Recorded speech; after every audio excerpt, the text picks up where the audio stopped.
guys, welcome back to my page. So a few weeks ago, I posted something on my story asking what you guys were interested in learning about, and I saw that a lot of you chose chemical peels. It's like super surprising to me how many people do not know what a chemical peel is, its purpose, and what it does. So I wanted to make this video just to give you guys some information on chemical peels and what they're for, what do they do, the pre-instructions and the post-instructions. So a lot of people think that they can just walk into a spa or salon, get a chemical peel. And most places will actually allow you to do that because they want your coins. But that is just super wrong, because before getting a chemical peel done, you have to prep the skin. It's kind of like working out, right? If you are just starting in the gym, you're not going to go to the gym and squat 300 pounds. You need to work your way up. So it's the same thing with the skin. If your skin is not prepped for a chemical peel, number one, you will lose your money, okay? It's not worth it because your skin is not going to really absorb the chemical peel, and you are not going to get the full benefits of a peel if your skin is not prepped. If your skin is prepped before a chemical peel, you will avoid hyperpigmentation, you will preserve the skin's integrity and see better long-lasting results. Prepping the skin requires two different steps. So the first step is home care. Let's talk a little bit about the home care before getting a chemical peel done. So you need to prep your skin 1 to 4 weeks before if you are a Fitzpatrick 1, 2, or 3. Which all that means is Fitzpatrick 1 is like your lightest, whitest person, like people that have are gingers, or and by the way, can we say gingers, or is that offensive? I'm not trying to offend anyone here. I'm guessing you can, but who knows? Fitzpatrick 1 are people that have like orange hair, red hair, freckles, that are extremely white. Then second would be still very white, but not as much as Fitzpatrick 1. I'm a Fitzpatrick 3, so I am pretty white, but not like very white like a Fitzpatrick 1. Fitzpatrick 4 are your Latinos, like your olive skin tone. Fitzpatrick 5 are African Americans, but I guess you could say like the light skin African Americans, so that type of color. Indian, Trinis, you know, usually that's Fitzpatrick 5. Fitzpatrick 6 is the darkest pretty much pigment that you could have on your skin. So with that being said, Fitzpatricks 1 through 3, they need 1 to 4 weeks to prep. And then 4, 5, 6, they need 3 to 6 weeks to prep the skin.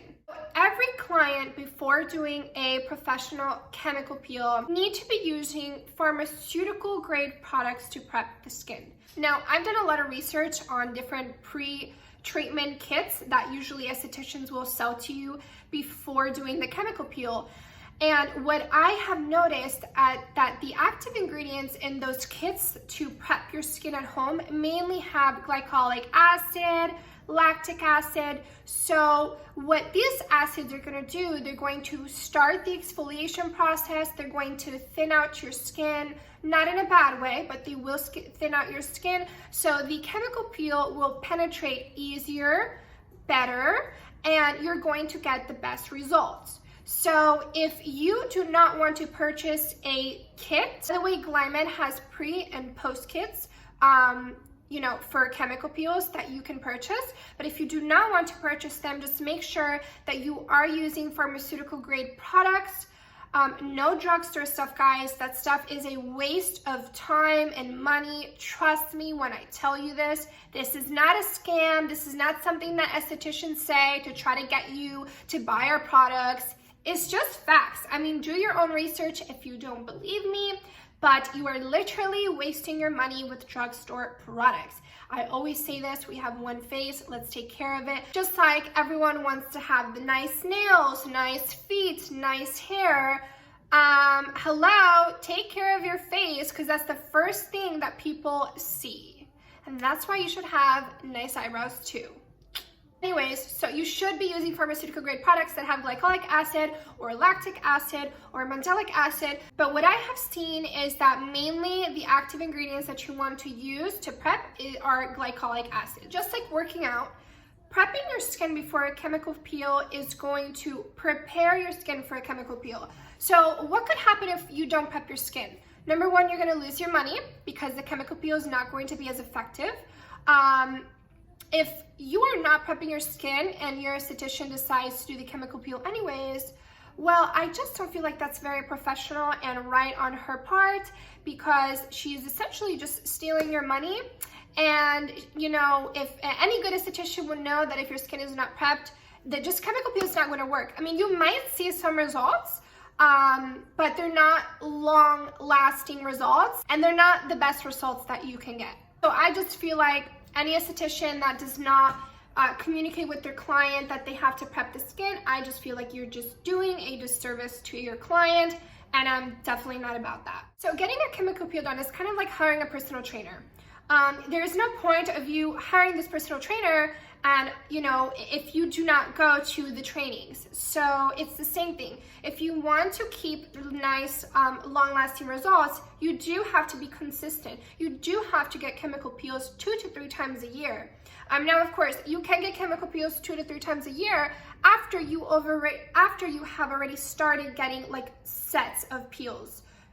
So let me explain. If you're serious about chemical peels and about wanting to see real, true, lasting results on your skin, then when you start off, it is recommended to get a series of chemical peels. So depending on your concern, you would get between 3 to 6 chemical peels to start off. And then once you're happy with those results, you would maintain it by coming, you know, maybe every 3 months or every 6 months. You know, you guys know your budget, you know your lifestyle, and you have your specific goals. And according to those things and factors, then, you know, you can set up your appointment to come either every 3 months, 6 months.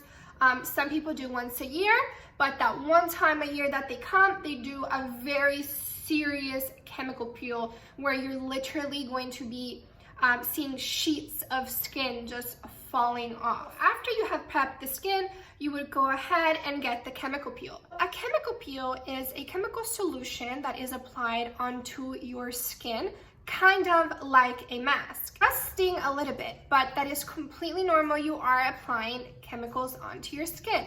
Now, a lot of people get scared when they hear the word chemicals. Guys, these are chemicals that are made for this, that are made for your skin.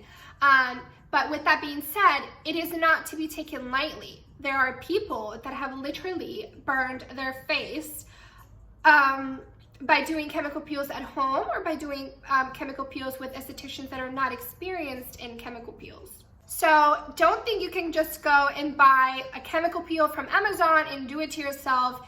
And especially if you don't know what you're doing, your skin is not prepped, and you know, you really could just completely ruin your skin. So do not play around with these chemical peels, because they should only be done by professionals and estheticians. Chemical peels help with hyperpigmentation, which are also known as sunspots. They help with acne scars. They help with wrinkles. They help with texture of the skin. They help with sun damage. They literally help with everything, okay? I have seen the most amazing results by consistently getting chemical peels every quarter or so. I have seen clients come in with crazy ass melasma or crazy acne scars, get maybe 4 to 6 treatments of chemical peels, completely changed their skin. So I really believe that chemical peels and microneedling, I always say this to my clients, are the bread and butter of skincare. I might get yelled at for this, but I have seen better results with chemical peels than certain lasers. Just saying. And keep in mind, lasers are a lot more expensive than chemical peels. So after you do the chemical peel, you need to replenish your skin. Just like when you go working out, you go home and drink your protein shake or whatever shake that you drink, because you're replenishing the nutrients that you lost, you're feeding the muscles. The same thing applies for the skin. You cannot get a chemical peel and then go home and use your shitty drugstore products. It's just that's a big no-no. You have to use pharmaceutical grade products to replenish everything that the chemical peel has stripped. So yes, the chemical peel is going to give you amazing results. It's going to attack whatever concerns you might have, but you have to understand at the end of the day, you are stripping nutrients and ingredients from your skin, such as hyaluronic acid, ceramides, amino acids, and the list goes on. So for instance, the Glymed kit that we have, the post-procedure kit that we sell at Glymed, has all the ingredients that you need to keep your skin healthy and to replenish and nourish your skin after a chemical peel. So no, you guys, it's not sold to you to try to make extra retail money or try to sell product or none of that. If you care about your clients, which I do very much, and if you care about their skin and the long-term effects of their skin, you will be very persistent with having them get a good post-care routine, and you will be very honest about what could happen if they do not have a good post-care treatment after a chemical peel. So I don't say these things to scare you guys. These are just facts. You can Google this yourself, do your own research. Don't just take my word for it. But a pre and post kit or care before and after a chemical peel is key. It's a must. I mean, there is no option here. Like, you don't have the option. Now, I understand that in today's society, everyone has to live off of budgets and we have to be very careful how we spend our money. So I understand that it can get a little bit expensive if you are purchasing a facial and a chemical peel and a post and a pre. I get it. It can be expensive. So just to keep in mind, rule of thumb, before a chemical peel, use pharmaceutical grade products that have glycolic acid, do masks that have glycolic acid to prep your skin. And after, use a lot of creams or moisturizers or cleansers that have hyaluronic acid, that have peptides, that have calming ingredients such as aloe vera or green tea. So you really want to think about replenishing the skin and using ingredients that are going to calm, soothe, and nourish your skin. So I want to talk a little bit about the different types of peels. Now, you have your mild peels, your medium peels, and your strong peels. Your mild peels are usually AHA or BHA based. That is alpha hydroxy acids or beta hydroxy acids. Alpha hydroxy acids are like glycolic acid, mandelic acid, lactic acid, and your BHA, your beta hydroxy acids, are usually salicylic acid. So the mild ones are AHA and BHA based. Now, then you have your medium depth peels, and those are usually TSA peels. It means trichloroacidic, that is not easy to say, peels. So TSA peels mainly help with hyperpigmentation, sun damage, and discolorations. So if your concern is hyperpigmentation, sunspots, melasma, I would definitely suggest doing TSA peels. Now, if you are more concerned with wrinkles or texture or acne scars or anything like that, then I would consider getting a AHA-based or BHA-based peel. Then you have your phenol peels, which are the strongest types, and I unfortunately do not do those. You do have to be supervised by a physician or doctor, and so that is why I do not perform those type of peels. If your concern is to target wrinkles, I would suggest AHAs. Okay, so that's your glycolic, your lactic, your mandelic acids. If your concern is acne and acne scars, I would suggest BHA peels, which are salicylic acid based. Again, hyperpigmentation, sunspots, all that stuff, I would suggest TCA.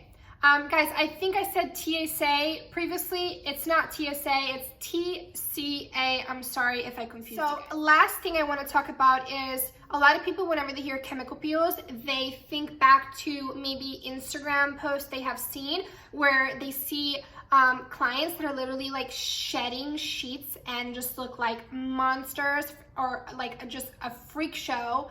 And of course, you guys, that can happen depending on the depth of the peel and the strength. The more mild, the less peeling you're gonna get.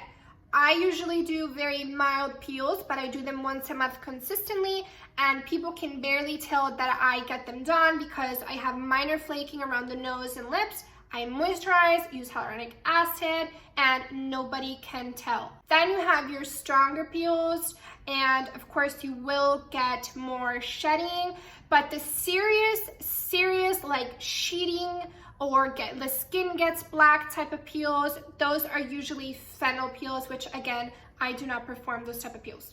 I would love to, but I don't work under a physician, so I unfortunately can't. So you guys, I hope that this was informative. I hope you guys kind of understand a little bit about chemical peels, and don't be afraid of getting them done. I have seen just drastic results from people consistently getting chemical peels done. So if you have any serious concerns with your skin, please DM me or text me or email me, and I would just love to give you some more information and to guide you the right way and answer any questions you guys might have. Know in the comment section, what is it that you guys want to learn about? I love teaching, I love educating my clients. That is very important to me when clients come get facials, that they don't just come to get a fluffy facial, cleansing, and you're out the door. I love educating clients. I love sharing the information that I know and I have learned. So if you have any questions, please do not hesitate to contact me. I would love to help. All right, guys, I'll see you in the next video. Bye.